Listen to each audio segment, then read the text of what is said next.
IPL 2025 సీజన్కు ముందు sun Risers హైదరాబాద్కు శుభవార్త అందింది.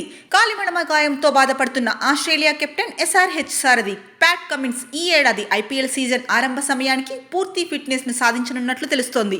ఈ గాయం కారణంగానే కీలకమైన ఛాంపియన్స్ ట్రోఫీకి సైతం కమిన్స్ దూరమయ్యాడు. అయితే త్వరలోనే తన ప్రాక్టీస్ను మొదలుపెట్టనున్నట్లు క్రికెట్ ఆస్ట్రేలియా వెబ్సైట్కు ఇచ్చిన ఇంటర్వ్యూలో కమిన్స్ స్పష్టం చేశాడు.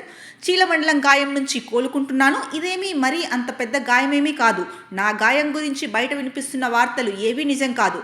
పూర్తి ఫిట్నెస్ సాధించడానికి 6 వారాల సమయం అవసరం లేదు. ఈ గాయం నుంచి కోలుకోవడానికి కాస్త విశ్రాంతి అవసరమని వైద్యులు సూచించారు.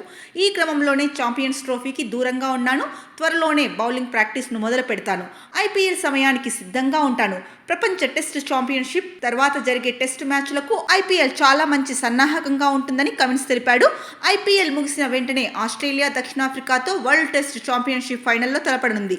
ఈ WTC ఫైనల్ 4 లార్డ్స్ వేదికగా జూన్ 11 నుంచి ప్రారంభం కానుంది. కాగా ఐపీఎల్ 2024 మినీ వేలంలో కమిన్స్ కు 20.5 కోట్ల రూపాయల భారీ ధరకు సన్ రైజర్స్ కొనుగోలు చేసింది. తన ధరకు తగ్గ న్యాయం కమిన్స్ చేశాడు. గతేడాది సీజన్ లో అతడి సారథ్యంలోని ఎస్ఆర్హెచ్ రన్నరప్ గా నిలిచింది. కమిన్స్ బ్యాటింగ్, బౌలింగ్ పరంగా రాణించాడు. దీంతో ఐపీఎల్ 2025 మెగా వేలానికి ముందు ఫ్రాంచైజీ కమిన్స్ కు 18 కోట్లకు ఎస్ఆర్హెచ్ రిటైన్ చేసుకుంది. ఇక ఈ ఏడాది ఐపీఎల్ సీజన్ మార్చి 22 నుంచి ప్రారంభం కానుంది. సన్ రైజర్స్ తమ తొలి మ్యాచ్ లో మార్చి 23న హైదరాబాద్ వేదికగా రాజస్థాన్ రాయల్స్ తో తలపడనుంది.